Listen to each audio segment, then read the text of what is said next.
है ना। हम इजीली कह देते हैं हम अनंत काल से भटक रहे हैं, जीव अनंत काल से भटक रहा है, राइट।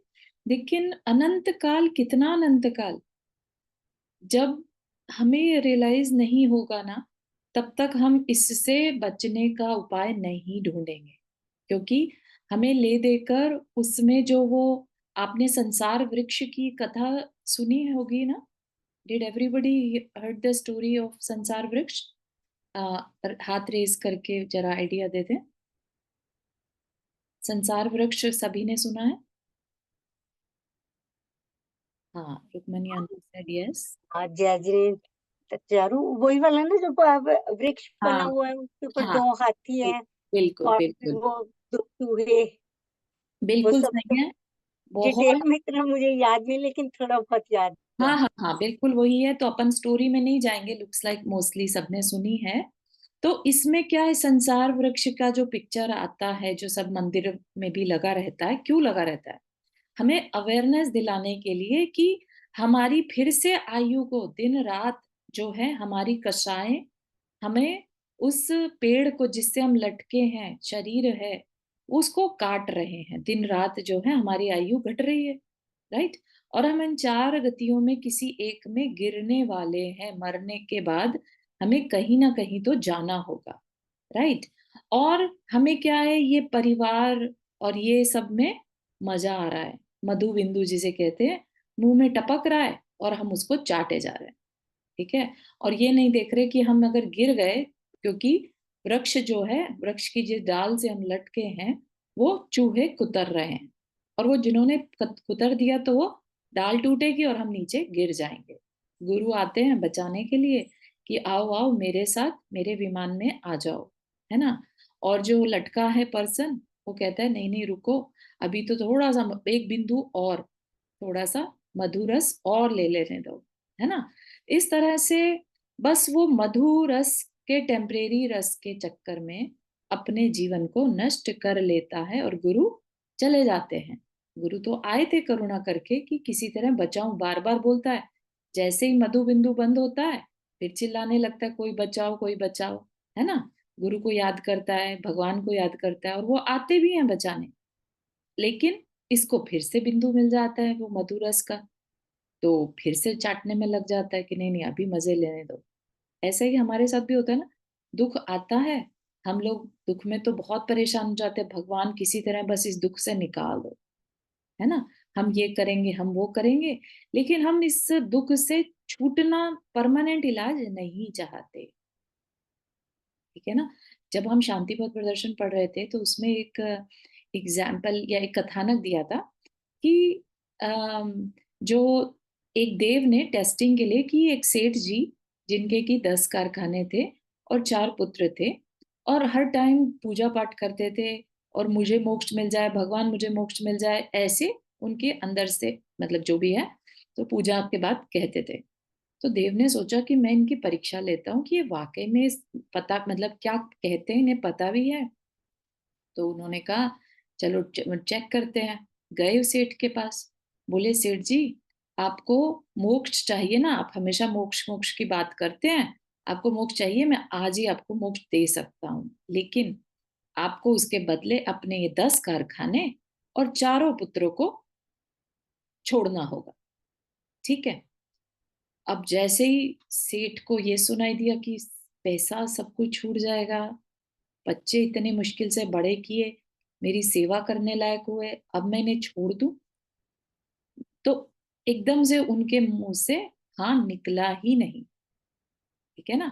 तो ये क्या है, ये तो एक कथा टाइप से हो गई, जिसे एक एग्जाम्पल टाइप का, जिसमें कि अगर हम अपने आप को रख कर देखें, तो क्या वाकई में हम भी इस तरह से रेडी हैं कि आज कोई आके कह दे कि तुम्हें मोक्ष चाहिए, मैं मोक्ष दिला देता हूँ, तुम अपना जो है ना ये परिवार और ये सब घर जो तुमने इकट्ठा किया है, सब कुछ छोड़ देना पड़ेगा अभी के अभी? Are we ready? एकदम से अंदर से मन भी नहीं बन पाएगा। तो हम इतने भुलावे में जी रहे होते हैं इस संसार में। जैसे राजा, आई थिंक किसकी कहानी है, राजा कोई से राजा की कहानी है ना, जिनको की मरण होना था और अपने पुत्र को कहते हैं क्योंकि भविष्यवाणी हुई थी कि तुम मरकर कीड़े बनोगे, है ना। और वो राजा कहते हैं मैं मरकर कीड़ा बनने वाला हूँ, अपने पुत्र को कहते हैं कि तुम मुझे उस आ, मुझे बचा लेना, है ना। अब जैसे ही वो कीड़ा बने और वो विष्टा में जाकर छुपने लगे, क्योंकि पुत्र आ रहा था बचाने के लिए, उन्हें लगा ये मारने, ठीक है। तो अब वो विष्टा में घुसे जा रहे हैं, ठीक है ना। तो अब उन्हें उसी संसार में अच्छा लगने लगा। हर जीव का अपना अपना संसार, और उसे उसी संसार में, उसी एटमॉस्फेयर में वैसे ही एडजस्ट होके अपने मजा आने लगता है। बहुत बड़ी विडंबना है ये, ठीक है ना। उसी से निकालने के लिए आचार्य कुंद कुंद स्वामी ने 12 अणुपेक्षा लिखा। सबसे इंपॉर्टेंट है संसार अनुप्रेक्षा। एक तो हमने अभी तक तो जान लिया कि हम कौन हैं, राइट। लेकिन हम कौन हैं ये तो एक चीज हुई, लेकिन अब हम हैं कहाँ, राइट। हम हैं कहाँ, उसके दो आंसर हैं। एक तो हम कह दें हम लोक में हैं, राइट। और एक हम कह दें हम संसार में। हम संसारी जीव हैं और हम संसार में हैं। तो संसार में जब हम कहते हैं, हम किस अपेक्षा से कहते हैं, हम जन्म मरण की अपेक्षा से कहते हैं। हम अपने इंद्रियों की अपेक्षा कह सकते हैं। हम एक इंद्रिय, दो इंद्रिय, तीन इंद्रिय, चार पांच इंद्रिय जीवों की अपेक्षा कह सकते हैं कि हम आज मनुष्य हैं, पंचेंद्रिय हैं, है ना। और चाहें तो हम, दूसरा तरीका है, हम लोक में हैं। अब लोक में किधर है, तो वो अलग अनुप्रेक्षा दे दी उसके लिए, ठीक है ना। तो अभी हमें सिर्फ इस संसार का चिंतन करना है। ये संसार में कहीं भी सुख नहीं है, ये बात हमें बताने की कोशिश की जा रही है, ठीक है। तो हमें क्या कहा कि हम इस संसार में हमेशा से क्या कर रहे हैं, जन्म जरा मरण रोग और भय से भरा हुआ है ये संसार। ऐसा कोई जीव नहीं है जिसको एटलीस्ट जन्म और मरण ना करना पड़े, ठीक है ना। माना कि कुछ जीव जैसे उनको हो सकता है रोग ना होता हो, जैसे तिर्यंच है ना। ऐसे कोई तिर्यंच जैसे मक्खी मच्छर है, नहीं होता कोई रोग उनको, राइट, नहीं आता जरा उनको। लेकिन जन्म और मरण और भय, ये तीन चीजें तो मस्ट हैं, हर जीव को भुगतनी ही पड़ती हैं। जन्म है तो मरण भी है ना, और संसार है तो भय भी है। ये बाय डिफॉल्ट होता है हर जीव के साथ। अगर आपको याद हो, चार संज्ञाएं, आहार, भय, मैथुन, परिग्रह, ये जो संज्ञा है मतलब बाय डिफॉल्ट भावनाएं हर जीव के अंदर होती है, चाहे वो एक इंद्रिय हो चाहे पंचेंद्रिय। तो संसार में क्या करता है जीव, इन चार संज्ञाओं के वशीभूत, है ना। या तो अपना पेट भरेगा, आप किसी भी जीव को लगा लेना उसमें, राइट। या तो अपना पेट भरता है या कुछ कलेक्ट करता है। इवन एक छोटी सी चींटी भी है ना, वो अपना खाना लेकर जाती है कितनी मुश्किलों से, राइट। उसको भी परिग्रह का पता है कि कैसे परिग्रह करना है, राइट। फिर भय सबको होता है, और अपना जो रिप्रोडक्शन है वो भी सब जीव बाय डिफॉल्ट करते हैं, ठीक है ना, चाहे कोई भी प्रोसेस हो, ठीक है ना। तो इतना सब कुछ होते हुए भी, ये सब कुछ समझते हुए भी हम इस संसार में पंच परावर्तन में लगे रहते हैं, ठीक है ना। पंच परावर्तन की चर्चा कल शुरू हुई थी। हाँ, ऋचा जी कुछ कहना चाह रहे हैं। हाँ सॉरी गलत बटन दब गया। तो मैं पूछना चाह रही थी कि एक इंद्रिय जीव जो, सॉरी एक इंद्रिय भी नहीं, हम्म। हाँ मतलब एक इंद्रिय या निगोच जीव जो होते हैं, राइट, वो तो एक बार में, एक सांस में 18 बार जो मरते हैं, तो उनमें, स्पेशली निगोच जीव, तो उनमें आप कैसे बोलोगे कि, मतलब कैसे हम उनको समझें कि उनमें क्या परिग्रह हो रहा है, उनमें ये सब चीजें कहाँ हो रही हैं जो अभी हमने चार डिस्कस की। हाँ, उनकी उनका एक्सेप्शन मान सकते हैं निगोदिया जीव का, right. Because they are the सबसे छोटा, उनका ज्ञान में भी उनको सबसे छोटा माना जाता है। उनको हर एक चीज में सबसे लोएस्ट कैटेगरी मानी जाती है, और इसीलिए उनका जो जन्म और मरण का दुख है ना, वो ही उनके लिए सबसे बड़ा दुख का कारण है। उन्हें एक श्वास में 8-10 बार, 18 बार एक श्वास में इतने जन्म मरण का दुख उठाना पड़ता है। ठीक है ना? तो उनकी तो कैपेसिटी। उनमें हाँ, तो उनमें बाकी आहार और पता नहीं मतलब जो हाँ आहार हाँ, विहार और करेक्ट। वो सब तो नहीं होता होगा ना? करेक्ट, ऐसा जानने में नहीं आता है ना? ये 4 चीज़ें उनमें हो घटित होती हों, ऐसा नहीं है। लेकिन बाकी जो इंद्रियाँ जो एक इंद्रिय चाहे वो वनस्पति कायिक से चालू करिए, है ना? इवन अपन पृथ्वी कायिक या वायु कायिक, जल कायिक, अग्नि कायिक इनको छोड़ सकते हैं उस चीज़ से, ठीक है? लेकिन वनस्पति से लेकर, ठीक है? और अपने जो पंचेंद्रिय तक हैं, उनमें ये सब चारों चीज़ें देखी जाती, ठीक है? एक छोटा-सा क्वेश्चन पूछूँ क्या? रिलेटेड है बट थोड़ा-सा साइड का भी है कि ओके। एक इंद्रिय निगोदिया जीव जब इतनी जल्दी-जल्दी मर रहे हैं, जी रहे हैं, राइट? हुँ, तो हुँ। वो लोग कसाय कैसे बाँधते हैं कि वो मतलब उनका कंटिन्यूअस साइकिल में फँसे रहते हैं वो? हाँ, वो उनके कर्म का उदय वैसा चलता है, क्योंकि बिना नामकर्म के उदय के कोई भी निगोदिया जीव में उत्पन्न नहीं होगा, ठीक है ना? तो उस अपेक्षा से, कर्म की अपेक्षा से ही वो अपने बस जन्म-मरण करते हैं, उसमें जो थोड़ा बहुत वेरी स्लाइट जो दुःख होता होगा, राइट? तो उससे वो कर्म बाँध देते होंगे। लेकिन अदरवाइज़ हर आत्मा जो है, अपने विकारी स्वरूप में है, राइट? तो वो कर्म मल से जुड़ी हुई है। अब कितना है, ये नहीं कह सकते। जैसे कि exceptions are always there. Bharat Chakravarti के 923 पुत्र कहते हैं कि निगोदिया जीव अनंत काल से निगोदिया में थे और मनुष्य बने और मोक्ष चले गए, राइट? तो exceptions can always be there, but in reality अगर कोई एक बार निगोदिया जीव बन गया, तो बहुत लंबे समय तक निगोद में रहता है। ये एक्चुअली जीव का बहुत सूक्ष्म है। हुँ, जो निगोदिया जीव है वो जी। हमारे ज्ञान में मतलब अपने सूक्ष्म ज्ञान इतना वो नहीं है, प्रबल कि अपन अपने ये सूक्ष्म चीज जो है अपने ज्ञान में आ सकती है। हुँ, लेकिन वो किसी न किसी ज्ञान का विषय जरूर बनता है। जितने भी गे गे या जितने भी जीव हैं वो किसी न किसी के विषय जरूर बनते हैं। तो ये जो अपने अनंत अनंत भगवान है उनके केवल ज्ञान में सारे झलकते हैं। हाँ, तो उन्होंने कहा है तो ये सत्य है। कई करेक्ट। चीजें अपने को सिद्धांत के हिसाब से अपने को ऐसा मानना पड़ेगा कि यार ये अरिंद भगवान ने अपने केवल ज्ञान से कहा है, जिनको तीनों लोग को तीनों समय के हाँ, सारे अनंत जीव हर समय झलकते हैं।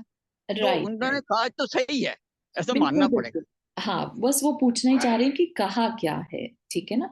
तो ये है कि यस, उनके जो जन्म और मरण होते रहते हैं, उससे भी उनको कर्म का बंध होता है। बहुत छोटा, बहुत कम होता है क्योंकि उनकी कषाय बहुत मंद रहती है ना? क्योंकि नहीं, उन्हें कई नॉलेज। जीव होते हैं जो कि जन्मते ही नहीं है, उससे पहले मृत्यु हो जाती है। जैसे गर्भ में जीव मर गया हुँ, तो कई पर्याप्त अर्याप्त दो तरह के होते हैं, पर्याप्त जीव और पर्याप्त। करेक्ट। जिनके पूरे जो है ना शरीर ही नहीं बना उसका पहले डेथ हो जाती है, इसका मतलब थोड़ी है कि उनको जीव नहीं था, जीव तो था। जीव भी था और उसके साथ कर्म जो बंधे हैं ऑलरेडी, हाँ, वो वो भी भी साथ में थे, वो भी साथ में। काल बिल्कुल की सही है। तरह से वो नया जन्म ले लेता है। हाँ, वो बात बिल्कुल सही है, समझ में आया कि वो जीव हैं एंड सब कुछ है, राइट? बस और उनमें ज्ञान की बहुत ही मंदता है, हुँ, राइट? मतलब ना के बराबर ज्ञान है। बिल्कुल। बस मुझे जो चीज़ क्लियर नहीं होती है वो ये कि या शायद कहीं ठीक से मैंने अभी तक पढ़ा नहीं या सुना नहीं कि वो ऐसे क्या मतलब इतनी जल्दी-जल्दी जो जीव मर रहा है कि जिसको टाइम ही नहीं मिल रहा है, तो वो कैसे भावों को कैसे करते होंगे? जैसे आपने जो एग्ज़ाम्पल दिया उसमें उन या तो ये कहना चाहिए कि उनका प्योर लक था कि वो वहाँ से प्योर निकल लव गए, था। राइट? और हाँ, सीधा प्योर। इसमें चक्रवर्ती कर्म क्योंकि फल ही चलता है। उनका जो होता है, इसमें अपन कर्म फल ही। व्यवहारिक में किसी ज्ञानी से अपने अपने ज्ञान को कंपेयर करते तो अपन समझते हैं ना यार अपने में कुछ ज्ञान ही नहीं है। अब केवल ज्ञानी किससे अपन कंपेयर करें तो अपन सोचे अपन तो अपने में कुछ ज्ञान ही नहीं है।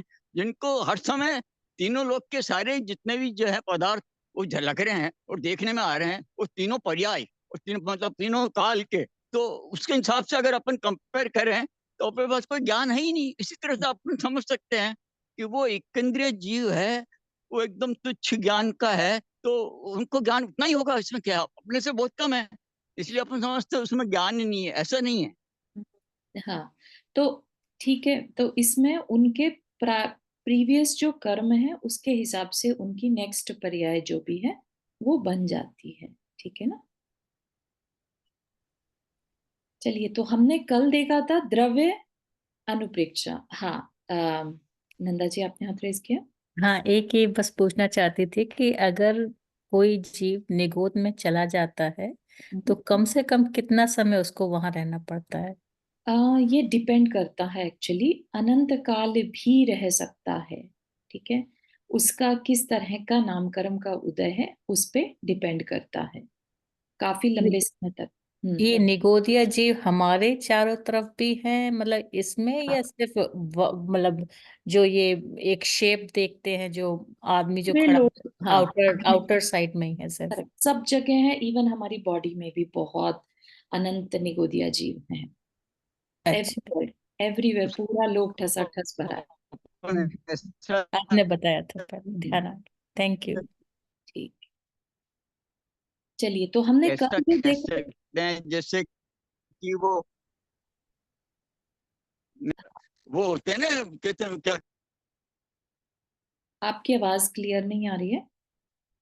हाँ, तो नहीं, मैं कह रहा था कि उसको ऐसे ले सकते हैं कि नवोदिया से कितने जीव मतलब कम निकलते हैं, कितने टाइम रहते हैं। तो जो अ, भुट्टे के होते हैं ना, वो क्या कहते हैं उसको। भुट्टे के दाने, हाँ। हाँ, दाने, उसका वो जो अ, अ, बनाते हैं, क्या कहते हैं। मैं तो हाँ हाँ हाँ, बहुत उससे उछल कर बाहर आ जाते हैं, तो इसी तरह से। बट वो अंकल डिफरेंट चीज हो जाएगी कि वो हाँ, कितने। उसमें से जो हजारों होते हैं, उसमें से एक जो ऐड रही है निगोद में, क्या जीव हैं, और उसकी किसकी पॉसिबिलिटी बनती, किसकी योग्यता, वो निकलता निगोद से बस। राइट, राइट, सही है। चलिए, अब हमने क्या देखा था, द्रव्य परिवर्तन। द्रव्य का मतलब हो गया पुद्गल। ठीक है, पुद्गल से यहाँ पर क्या मतलब, जिससे हमारा ये शरीर बना है ना। हमारा शरीर पुद्गल से बना है। तो पुद्गल परावर्तन का स्वरूप देखा था हमने कि इस जीव ने समस्त पुद्गल, जितने भी ठसाठस भरे हुए पुद्गल हैं इस लोक में, उन सब से अपना शरीर बना बना कर छोड़ दिया। और जब इसका सेम पुद्गलों से सेम शरीर बन जाए, तब कहा जाएगा कि इसका पुद्गल परावर्तन, एक पुद्गल परावर्तन कंप्लीट हुआ।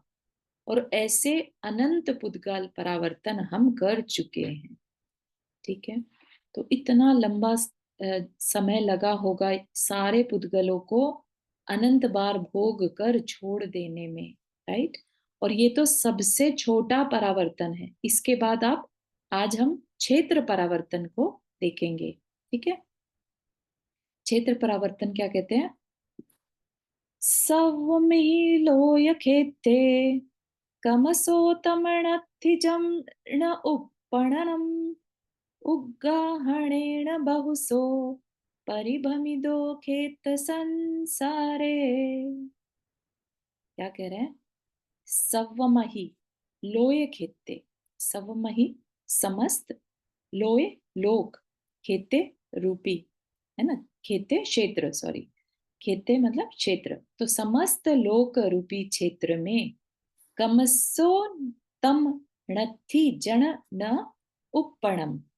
uppण मतलब उत्पन्न होना, णत्थि है ना। जम जहां, ण नहीं, है ना। कमसो मतलब क्रम से, जहां यह कौन उत्पन्न नहीं हुआ, तो वो जीव के बाद चल रही है। राइट, तो ऐसा कोई भी स्थान नहीं है जहां यह जीव क्रम से उत्पन्न ना हुआ हो। ठीक, उग्गहणेन बहुसो, उग्ग, उग्गहणेन मतलब उगाहना। राइट, अवगाहना, बहुसो मतलब सारी की सारी, समस्त अवगाहनाओं के द्वारा परिभ्रमिदो, भ्रमण करता है, परिभ्रमण करता है। खेत, खेत मतलब क्षेत्र, क्षेत्र संसारे। संसार 5 प्रकार का बता दिया पहले। द्रव्य संसार मतलब जहां पर हमारा बॉडी चेंज हो रहा है। राइट, अब किसका है परावर्तन, क्षेत्र परावर्तन। तो इसमें दो तरह से लेना होगा हमें। आप देखिएगा, एक है हमारा स्व क्षेत्र और एक पर क्षेत्र। ठीक है, तो स्व क्षेत्र क्या है? अवगाहन रूपी, जैसे अभी हम हैं, हमारी कुछ हाइट है, राइट? ऐसे ही सबसे सूक्ष्म जो अभी हमने चर्चा की है ना, निगोदिया जीव, और निगोदिया जीव का रूप, उसके अवगाहना करते करते एक एक प्रदेश बढ़ाते बढ़ाते, ठीक, और हमने स्वयंभू रमण समुद्र में रहने वाला जो सबसे बड़ा अवगाहना वाला जीव है, स्वयंभू रमण में जो है ना, मत्स्य, तो उसकी अवगाहना तक जब हम पहुंच जाते हैं, दैट इज स्व क्षेत्र परावर्तन। ठीक है, तो आप ईच एंड एवरी साइज के जीव बन चुके हैं, ये कहना चाह रहे हैं यहाँ पर। और वह भी क्या कह रहे हैं? क्रम से। तो पहले जितना साइज है उसमें सिर्फ एक प्रदेश ऐड होगा, अगर बहुत सारे प्रदेश ऐड हो गए तो उसको काउंट नहीं करेंगे। ठीक है, तो चारू एक एक बार ये दोबारा समझाओगे कि मत्स्य के क्या बताया तुमने कि हाँ सॉरी, मत्स्य आई फॉरगॉट टू जितना मेंशन कि मत्स्य की हाइट कितनी है? 1000 योजन। ठीक है, हम्म, 1 योजन बराबर में 12 किलोमीटर, तो 12,000 किलोमीटर, यानी कि एक पूरी जो अभी हम पृथ्वी जिसे कहते हैं ना, उसका अगर हम देखते हैं, जब हम इंडिया जाते हैं, that is about 10,000 mile something, right? तो इतनी बड़ी अवगाहना वाला वो मत्स्य स्वयंभू रमण समुद्र में रहता है, राइट? और हम इस क्षेत्र परावर्तन, स्व क्षेत्र परावर्तन में उस अवगाहना को भी अनेक बार धारण कर चुके हैं। तो स्व क्षेत्र थैंक परावर्तन में हम क्या करते हैं? निगोदिया जीव से लेकर एक एक प्रदेश बढ़ाते हुए, और 12,000 किलोमीटर में आप सोच सकते हैं कितने प्रदेश हो जाते होंगे। प्रदेश क्या होता है? जितने में एक परमाणु स्थान घेरता है वह प्रदेश है, राइट?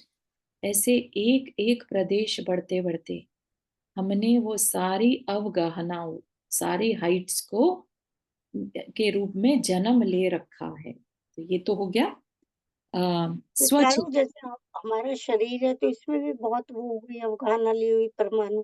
हाँ जी, बिल्कुल सही है।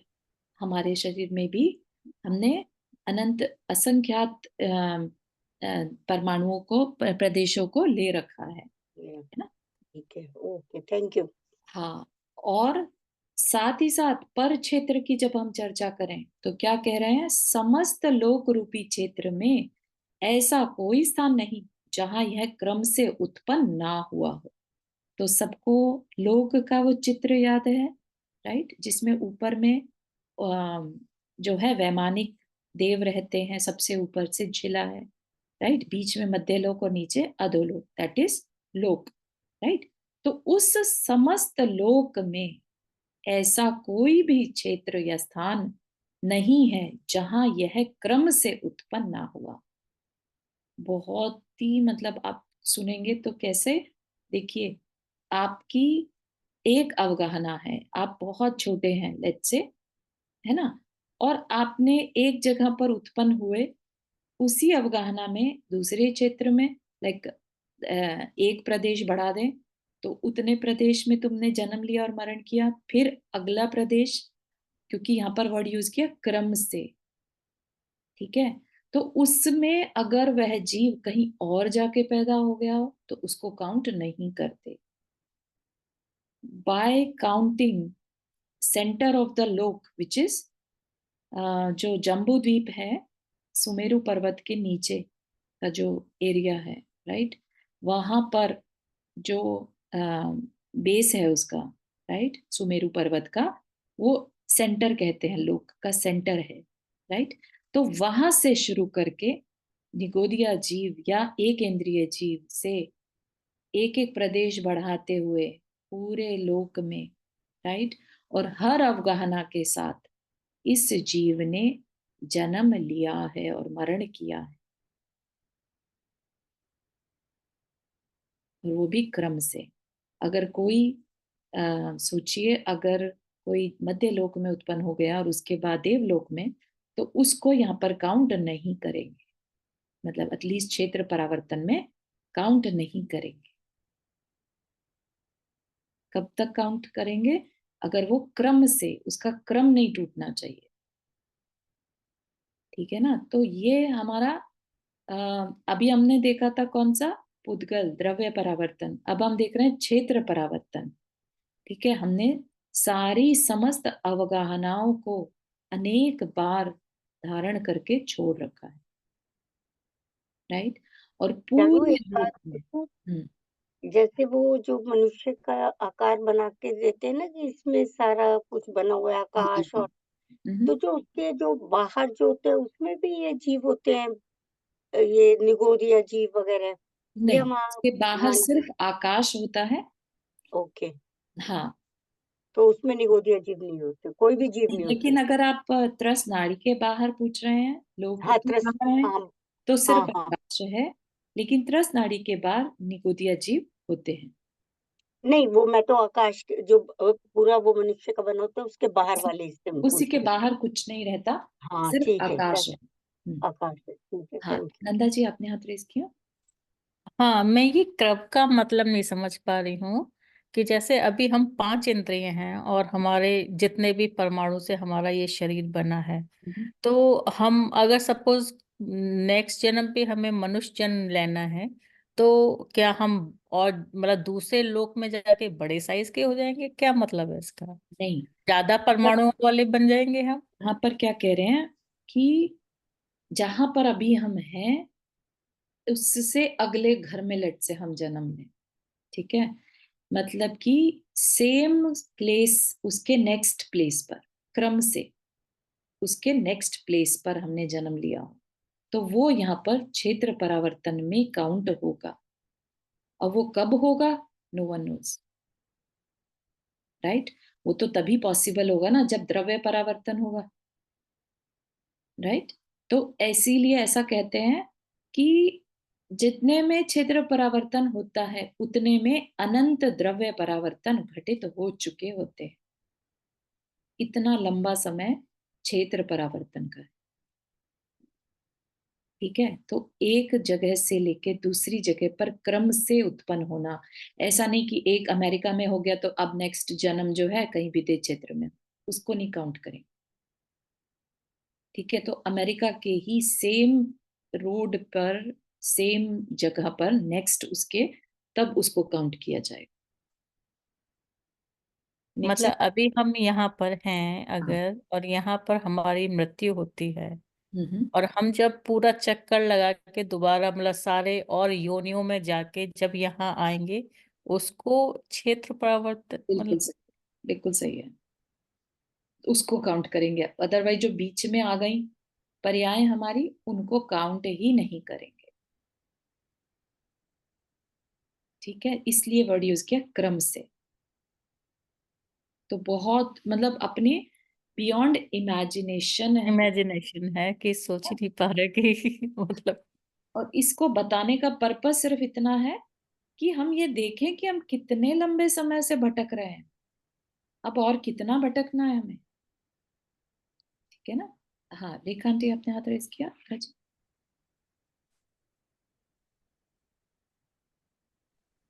आज चारू आज ध्यान नहीं होगा क्या?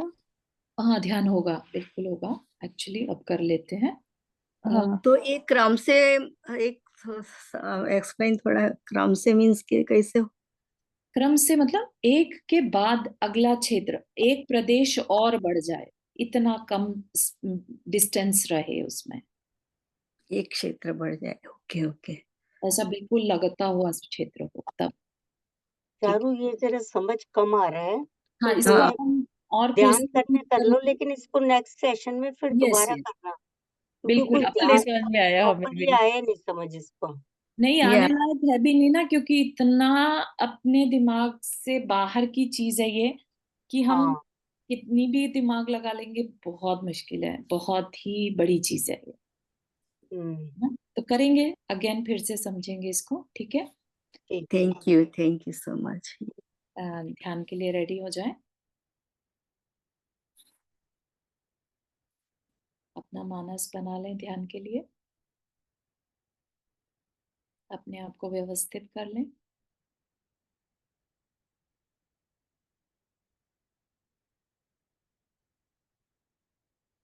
गहरी सांस भरते हुए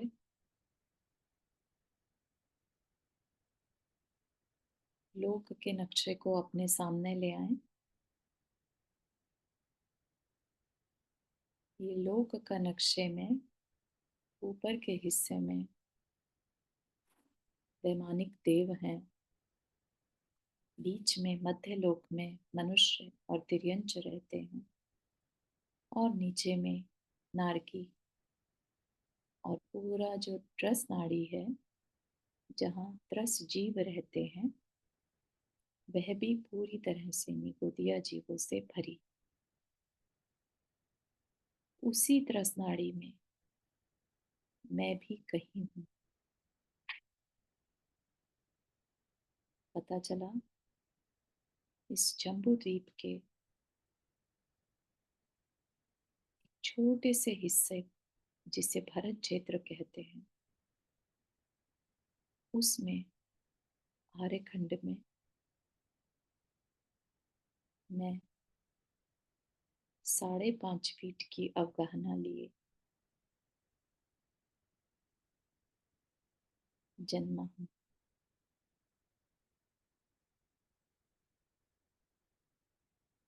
जानने में आया कि मैंने हर एक शरीर को धारण करके छोड़ रखा है। इसी जम्बू द्वीप के कुछ हिस्सों में जो भोग भूमि है वहाँ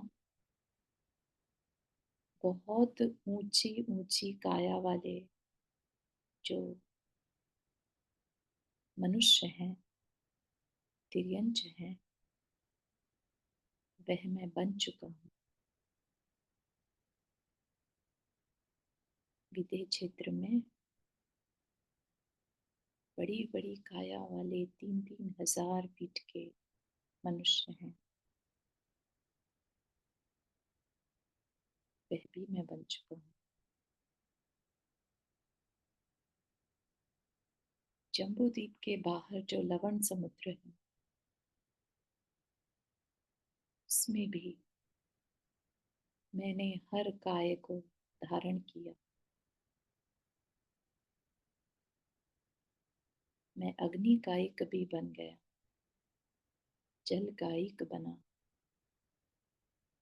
वायु कायिक। मैंने निगोदिया बनजीव बनकर बहुत लंबे समय तक अज्ञानता में जीवन जिया, अनंत काल निगोदिया जीव में बिता दिया। फिर किसी तरह से मुझे वनस्पति कायिक, जल कायिक, पृथ्वी कायिक, अग्नि कायिक, वायु कायिक बनने का मौका मिला। लेकिन यह क्या, उसमें भी मुझे भय को देखना पड़ा। बहुत भय रहा, अपने को बचा नहीं पाया और जन्म मरण के दुख को देखता रहा, महसूस करता। इसी तरह से 2 इंद्रिय जीव बना, भिन्न भिन्न क्षेत्रों में।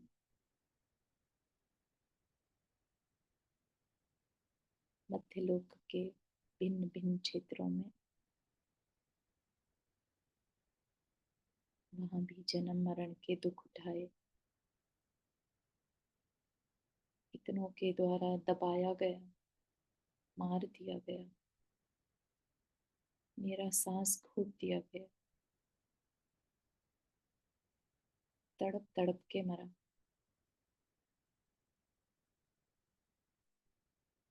फिर इतने दुख उठाकर किसी तरह 3 इंद्रिय जीव बना, और वहां भी ज्ञान नहीं होने से बस 4 प्रकार की संज्ञाओं में ही जीवन बिता दिया और जन्म लिया, मरण किया, भय के साथ पूरा जीवन बिता दिया कि कहीं कोई मुझे मार न दे। मुझे मरना नहीं था, लेकिन मरना पड़ा। किसी के द्वारा दबा दिया गया, कुचल दिया गया, या मेरे प्राण बहुत तेज हवा, अग्नि, वायु, जल से मुझसे अलग हो गए। वह शरीर भी मैंने छोड़ दिया। फिर मैं 4 इंद्रिय जीव बन गया।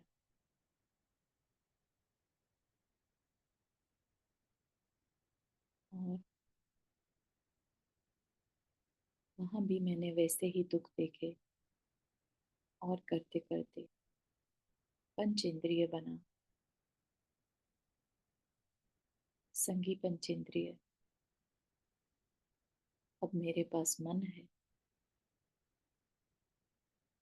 लेकिन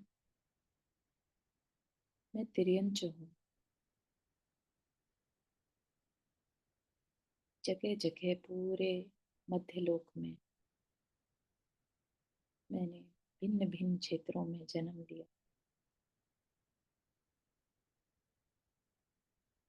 दुख उठाए।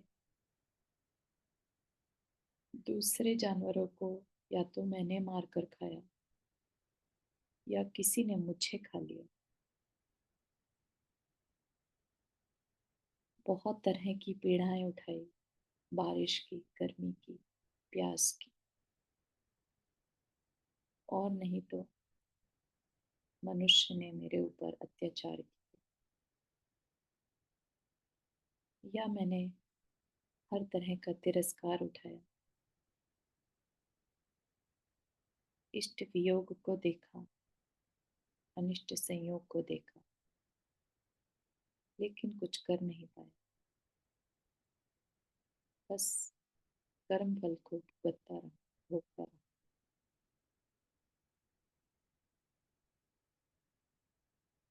अनंत काल में यहाँ तक पहुंचा। और फिर मनुष्य बना। मनुष्य में भी नीच कुल में उत्पन्न होने से तरह तरह के हिंसा के, पाप के कार्य किए।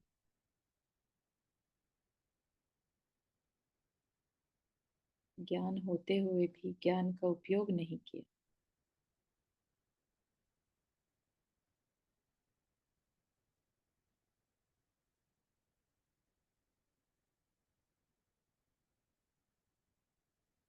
और अपने अज्ञानता के कारण इतनी मुश्किल से पाई हुई मनुष्य आयु को ऐसे ही खो दिया और वापस से निगोद में पहुंच गया, एक इंद्रिय जीव में पहुंच गया। अब फिर से वही यात्रा करनी होगी। अब न जाने कब दोबारा यह मनुष्य आयु मिलेगी। अनंत काल भी लग सकता है। फिर से उस अनंत काल में पूरा जीवन बिताना होगा, दुखों को सहना होगा। और ये तो सिर्फ तिर्यंच है, मनुष्य है। इसके अलावा बीच बीच में जो मुझसे पाप हुए, उसके कारण नरक में भी जाने को मिला। वहां भी दुख उठाए। अब फिर से वही यात्रा करनी होगी। नरक भी जाना होगा। कभी पुण्य से स्वर्ग के सुख भी उठाए, लेकिन फिर से एक इंद्रिय में जाना पड़ा। और ये साइकिल मेरे साथ कंटिन्यूअसली चलता चला जा रहा है। अभी ये उच्च कुल का मनुष्य जीवन मिला है, पता नहीं किस पुण्य से। अब अज्ञानता से इसको नहीं गवाना, क्योंकि ये चला गया तो फिर से अनंत काल बीत जाएगा इसको वापस पाने में। पता नहीं कहाँ कहाँ जन्म लेना पड़ेगा।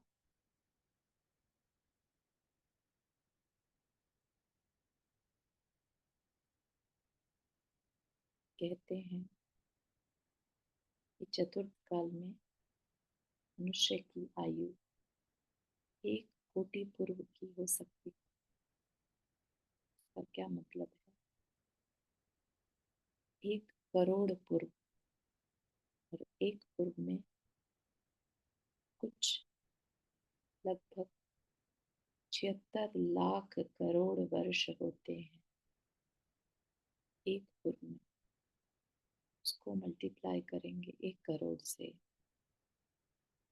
इतने लंबे समय तक भी मैं अटक सकता हूँ इस संसार में, मिथ्या दृष्टि बन के अज्ञानता के साथ। यह तो सिर्फ एक जन्म की बात है।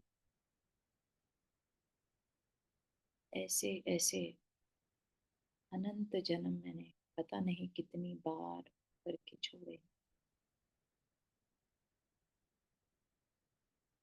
नरकों में तो सागरों की आयु मिलती है, ये तो कोटि पूर्व की आयु की बात है। उन सागरों की आयु की तो कोई कल्पना भी नहीं।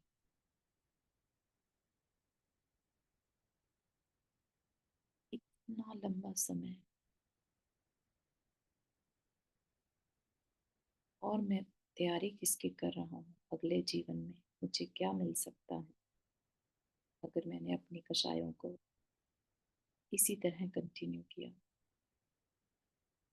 इस संसार से अगर मेरे अंदर भय उत्पन्न नहीं हुआ, संवेग उत्पन्न नहीं हुआ, मैंने अपने आप को अगर नहीं पहचाना इतना उच्च कुल मिलने के बाद भी,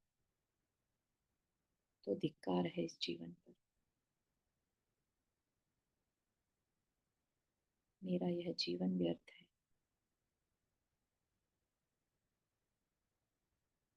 इतने अच्छे गुरु मिलने के बाद जो हमें द्वादश अनुप्रेक्षा बता रहे हैं कि कैसे ना कैसे निकल जाओ इस संसार से, छूट जाओ इस संसार से, नहीं तो फिर ये साइकिल अनंत काल तक चलता रहेगा, चलता रहेगा। और हर काल में, हर पर्याय में जन्म मरण का दुख उठाना ही पड़ेगा।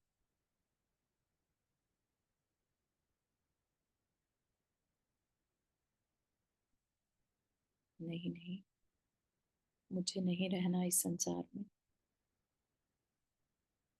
अभी मेरे पास जो कुछ वर्ष बाकी हैं, ज्यादा से ज्यादा 20-30 वर्ष, मुझे अब इन वर्षों को, ईच एंड एवरी मोमेंट को इस संसार से छूटने के लिए प्रयत्न पुरुषार्थ में लगाना। द्वादश अनुप्रेक्षा का साथ नहीं छोड़ना। अपनी आत्मा की शरण लेनी। जिसने भी शरण ली, चाहे मोमेंटरी, वो इस संसार से छूट जाता है। इसलिए मुझे भी अपनी आत्मा की शरण लेनी है, और इस संसार जिसकी जानकारी मुझे मिल रही है उससे छूटना। इसी भावना के साथ आप अपने हाथों को रगड़कर आंखों पर लगा लें।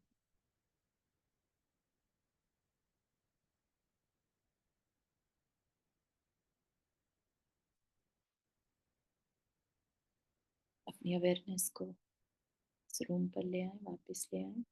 आंखें खोल सकते हैं।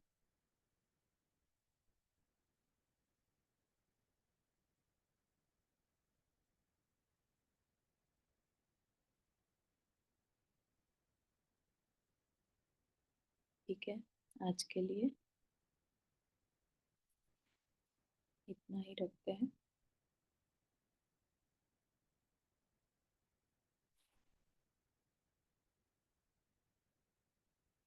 कुछ भाव बन पाए।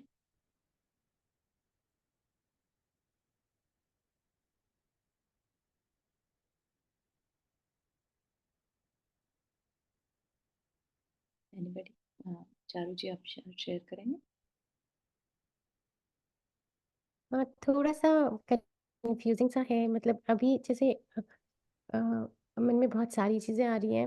हम्म, अ, तो उसमें ये भी मुझे सोचती हूँ मैं कि जैसे अगर मान लो अभी हम इन सब चीज़ों के बारे में सोच रहे हैं, पर किसी वजह से हम नहीं आगे बढ़ पाते हैं, तो फिर एक और चक्र पूरा करेंगे, उसके बाद शायद मतलब कभी मौका मिलेगा ऐसा, हम्म, या मतलब ये बहुत सारी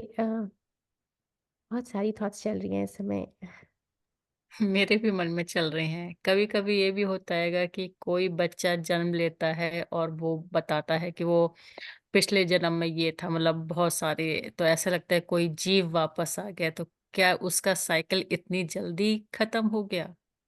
नहीं नहीं नहीं, साइकिल खत्म नहीं हुआ। वो आ सकता है, आसपास के परिवार में जन्म ले लिया उसने क्योंकि उसकी बहुत तीव्र इच्छा थी, है ना? तो वो साइकिल खत्म होना नहीं कहते। ठीक है, अभी उसकी अनंत की यात्रा चल रही है। उसने इतनी तीव्र इच्छा करी इसी संसार में जन्म लेने की, राइट?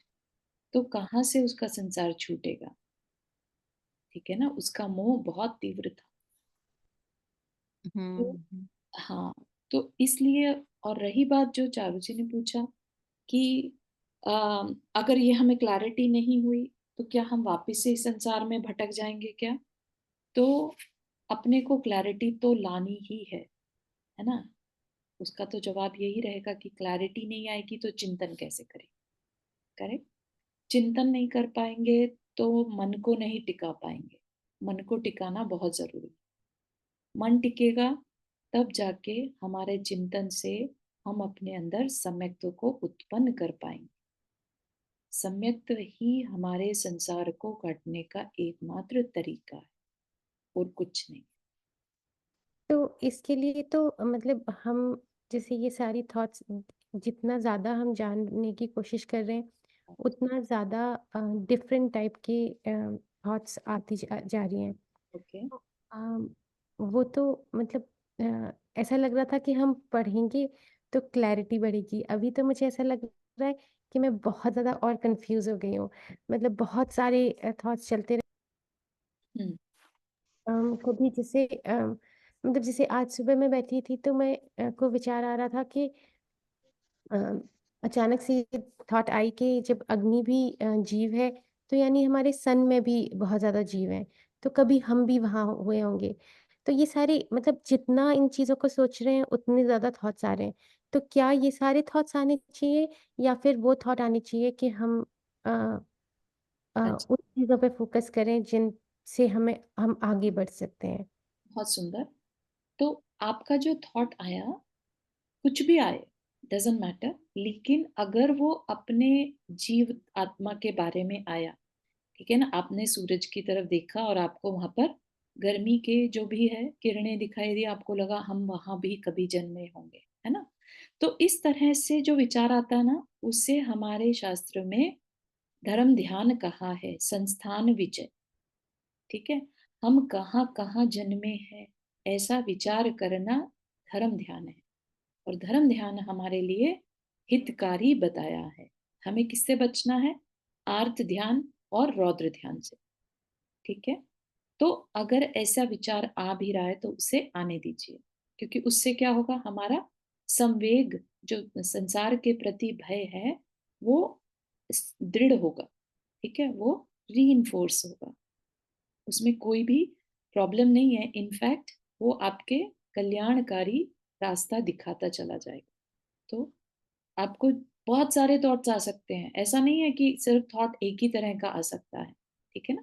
धर्म ध्यान 4 तरह के बताए हैं।